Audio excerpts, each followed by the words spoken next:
Hello friends, welcome to JDS education academy. So आज हम बात करेंगे दोस्तों रीट 2021 को लेकर एक इंपॉर्टेंट नोटिस के बारे में। जैसे कि आपको पता है दोस्तों, रीट की विज्ञप्ति ऑलरेडी अनाउंस कर दी गई है और 10 जन से दोस्तों आपकी लिंक एक्टिवेट हो जाएगी। बट लिंक एक्टिवेट होने से पहले दोस्तों आपको एक इंपॉर्टेंट चीज़ जो आपको पता होनी चाहिए, that is how to apply REET विज्ञप्ति फॉर्म 2021, यानी रीट विज्ञप्ति फॉर्म कैसे भरना है आपको। उसमें जो एसएसओ आईडी बताया गया वो क्या होता है, एसएसओ आईडी कैसे जनरेट करेंगे, तो इसकी जानकारी मैं आपको पूरी स्टेप बाय स्टेप बताऊंगा। वीडियो स्टार्ट करने से पहले जो लोग हमारे चैनल पे पहली बार आए दोस्तों, हमारे चैनल को सब्सक्राइब कर लीजिएगा और बेल आइकन को दबा लीजिएगा। इसके साथ साथ मैंने आपके लिए एक टेलीग्राम चैनल भी स्टार्ट किया दोस्तों। आप लोग उससे भी जरूर जुड़ जाइएगा, ताकि कोई भी प्रॉब्लम रीट विज्ञप्ति फॉर्म को भरने में आए तो आप वहाँ जाके दोस्तों पूछ सकते हैं, कोई भी अपडेट दोस्तों तुरंत पा सकते हैं, जिसकी लिंक मैं आपको डिस्क्रिप्शन में दे दूंगा। तो आप वहाँ जाके दोस्तों मेरे टेलीग्राम चैनल को भी जरूर ज्वाइन कर लीजिएगा। नाउ वीडियो स्टार्ट करते हैं और सबसे पहले मैं आपको रीट के ऑफिशियल वेबसाइट पे ले चलता हूँ, जहाँ पे दोस्तों एक न्यू लिंक जनरेट हुआ है, जो कि है OMR's डुप्लीकेट कॉपी को प्राप्त करने के लिए। देखते हैं ऑफिशियल वेबसाइट। तो मैं रीट की ऑफिशियल वेबसाइट पे आ रहा हूँ दोस्तों। यहाँ पे देखिए एक न्यू लिंक जनरेट हुआ दोस्तों, जो कि है रीट 2021 सीट की प्राप्ति प्रशुल्क प्राप्त करने के लिए आवेदन पत्र। तो इस पर क्लिक कर लेना है आपको। जैसे क्लिक करेंगे तो ये PDF ओपन हो जाएगी। तो ये कि फॉर्म दिया गया है रीट की तरफ से दोस्तों, रीट गवर्नमेंट की तरफ से। इसको भरना है आपको और इसके थ्रू आप डुप्लीकेट कॉपी प्राप्त कर सकते हो OMR सीट की। ठीक है, यहाँ पे देखिए सबसे लिखा हुआ है विषय 2021 परीक्षा में OMR सीट की डुप्लीकेट कॉपी प्राप्ति हेतु आवेदन।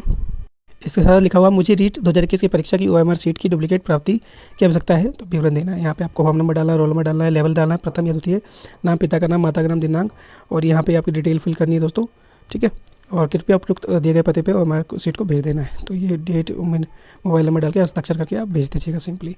तो आपको विद इन अ वीक आपको एक न्यू OMR डुप्लीकेट कॉपी प्राप्त हो जाएगी। पहले ये अपडेट थी दोस्तों। नाउ अब आपको मैं रीट विज्ञप्ति फॉर्म भरने की स्टेप, जो कि रीट की ऑफिशियल वेबसाइट पे ही या फिर जो लिंक दिया है फॉर्म का उसमें ही बताया गया, तो उस PDF को हम एक बार देखते हैं। जैसे कि आपने ये PDF देखा होगा, लेवल 1 और लेवल 2 के लिए जो गाइडलाइन दी गई है, सीटों का विवरण है, जिसमें उसमें 6 नंबर पे दोस्तों ये पॉइंट दिया हुआ है कि आपको किस तरीके से अप्लाई करना है। बाकी जैसे ही दोस्तों जब लिंक जनरेट हो जाएगा तो मैं आपको करके भी लाइव करके दिखाऊंगा कि आपको किस। चलो देखते हैं। सबसे पहला पॉइंट है आपका राजस्थान प्राथमिक और उच्च प्राथमिक विद्यालय अध्यापक सीधी भर्ती 2021-22 अंतर्गत अध्यापक लेवल प्रथम एवं द्वितीय सामान्य एवं विशेष शिक्षा के पदों का पर आवेदन करने हेतु अभ्यर्थी को इस साइट पर जाना है www.sso.rajasthan.government.in पर अपना पंजीकरण करवाना अनिवार्य है। यानी सबसे पहले आपको इस साइट पर जाकर आपको रजिस्टर करना है। यदि अभ्यर्थी की SSO ID पूर्व से बनी हुई है तो उसी ID से आवेदन कर सकता है, अन्यथा उस वेबसाइट पर नोट अ रजिस्टर्ड यूज़र पर क्लिक करके पंजीकृत करवाने के पश्चात ही SSO ID एवं पासवर्ड से लॉगिन किए जाने पर ऑनलाइन वेबसाइट http://sso.rajasthan.government.in के डेस्कटॉप पर ऑनगोइंग रिक्वायरमेंट पर उक्त शिक्षक भर्ती के लिंक पर आवेदन किया जा सकता है। तो अगर आपने ऑलरेडी SSO ID जनरेट कर रखी है तो ठीक है, अदरवाइज आपको इस वेबसाइट पे आना है, वहाँ पे ऑनगोइंग रिक्वायरमेंट पे जाके अपने आप को रजिस्टर करना होगा दोस्तों। उसके बाद आपको आवेदन पत्र राज्य के निर्धारित ई-मित्र कियोस्क को जन सुविधा केंद्र स्वयं के माध्यम से भी भर सकते हैं, यानी जहाँ पे जन सुविधा केंद्र आप वहाँ जाके भी फॉर्म फिल करवा सकते हैं।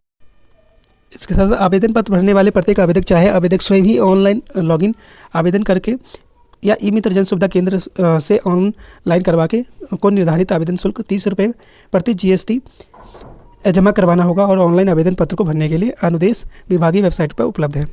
तो आप चाहे खुद भी चाहे जनरेट कर सकते हैं दोस्तों, और ये जो पेमेंट है GST के साथ 30 रुपये आवेदन करने के लिए वो आपको भरना होगा। सेकंड पॉइंट है ऑनलाइन आवेदन भरने से पूर्व विभाग द्वारा जारी किया गया विस्तृत विज्ञप्ति, पंचायती राज नियम एवं NCT की अधिसूचना दिनांक 29/8/2010 एवं 29/7/2011 तथा इनके संबंध में समय समय पर किए गए संशोधन एवं कार्मिक विभाग की अधिसूचना दिनांक 4/7/2016 एवं 21/10/2019 का सावधानीपूर्वक अध्ययन एवं स्वयं पात्रता की सुनिश्चित करने के लिए उपरांत ही आवेदन करें। यानी जो एक मिनिमम क्वालिफिकेशन है दोस्तों, इन नोटिस के अकॉर्डिंग आपकी पूरी होनी चाहिए, तभी आप इसमें अप्लाई करें। अगर कोई भी त्रुटि होगी तो आपका फॉर्म रिजेक्ट कर दिया जाएगा। थर्ड पॉइंट है अभ्यर्थी ऑनलाइन आवेदन के वो अंतिम रूप से सबमिट करने से पूर्व ये सुनिश्चित कर लेंगे कि ई-मित्र एवं जन सुविधा केंद्र स्वयं द्वारा आवेदन पत्र में भरी गई समस्त प्रतिष्ठियाँ सही भरी गई है। त्रुटि एवं पूर्ण असत्य अपूर्ण प्रविष्टियों के लिए अभ्यर्थी स्वयं जिम्मेदार होगा एवं अभ्यर्थियों को आवेदन अस्वीकार कर दिया जाएगा, जिसकी समस्त जिम्मेदारी आवेदक की होगी। गलत सूचना एवं अपूर्ण आवेदन में सुधार हेतु किसी भी प्रकार का पत्र व्यवहार स्वीकार नहीं किया जाएगा।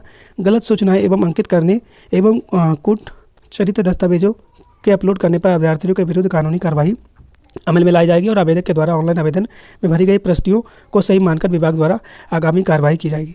तो यानी पूरी डिटेल दोस्तों आपको ध्यान से देखना है। अगर कोई भी मिस्टेक होता है तो इसमें आपका फॉर्म रिजेक्ट कर दिया जाएगा और इसमें आपकी जिम्मेदारी होगी, रीड गवर्नमेंट की कोई जिम्मेदारी नहीं होगी दोस्तों। फोर्थ पॉइंट है आपका ऑनलाइन आवेदन सबमिट होने के पश्चात वह आवेदन के क्रम में किसी प्रकार का कोई भी परिवर्तन अनुदेय नहीं होगा। यदि आवेदन में संशोधन अपेक्षित हो तो उसे ऑनलाइन नया आवेदन पत्र निर्धारित तिथि तक भरना होगा। साथ ही आवेदन सबमिट होने की सुनिश्चितता कर लेंगे एवं आवेदन अंतिम रूप से सबमिट नहीं होने पर अभ्यर्थी स्वयं जिम्मेदार होंगे।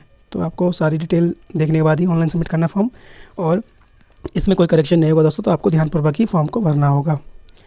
फिफ्थ पॉइंट है अभ्यर्थी ऑनलाइन आवेदन पत्र में अपना स्वयं मोबाइल नंबर एवं ईमेल आईडी एवं आधार नंबर अंकित करें। ऑनलाइन आवेदन में अंकित मोबाइल नंबर एवं ईमेल आईडी बदलने एवं बंद होने एवं नेटवर्क समस्या होने पर सूचनाएं प्राप्त नहीं होने पर अभ्यर्थी स्वयं जिम्मेदार होंगे।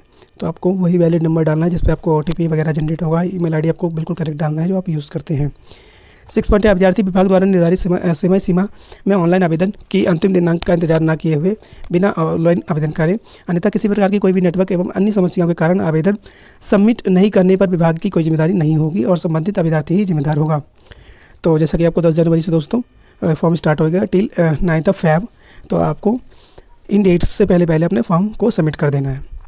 7 पॉइंट है दोस्तों राजस्थान राज्य में अनुसूचित क्षेत्र एवं अनुसूचित जाति, अनुसूचित जनजाति, उत्कृष्ट खिलाड़ी, भूतपूर्व सैनिक, विधवा, प्रतिष्ठा, विशेष योग्यजन, अन्य वर्ग एवं अभ्यर्थी ऑनलाइन आवेदन में अपने वर्ग का स्पष्ट रूप से उल्लेखित निर्धारित कॉलम में करें, अन्यथा ऑनलाइन आवेदन सबमिट करने के अंतिम निर्धारित दिनांक के पश्चात किसी प्रकार का वर्ग परिवर्तन नहीं किया जाएगा।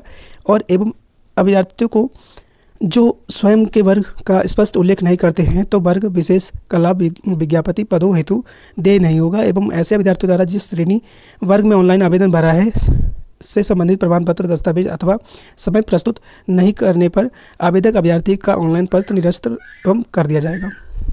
जो भी कैटेगरी होगी दोस्तों, चाहे जनरल हो, OBC हो, ST हो, आपको बिल्कुल वही भरना है। ठीक है। लास्ट पॉइंट है दोस्तों आपका यहाँ पे विभाग द्वारा ऑनलाइन आवेदन पत्र में भरी गई सूचनाओं के आधार पर ही अभ्यर्थियों की पात्रता जांच की जाएगी। यदि आवेदक द्वारा भरी गई सूचनाओं के आधार पर वह अपात्र पाया जाता है तो उसका ऑनलाइन आवेदन अस्वीकार कर दिया जाएगा, जिसकी समस्त जिम्मेदारी स्वयं आवेदक की होगी।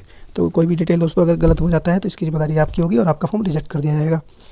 सो ये दोस्तों पूरे स्टेप बाय स्टेप बताया गया है कि क्या क्या आपको ध्यान में रखना है। सो आई होप दोस्तों ये वीडियो आपके लिए हेल्पफुल हो और आप अपना 8 का फॉर्म दोस्तों ईजिली भर पाएँ।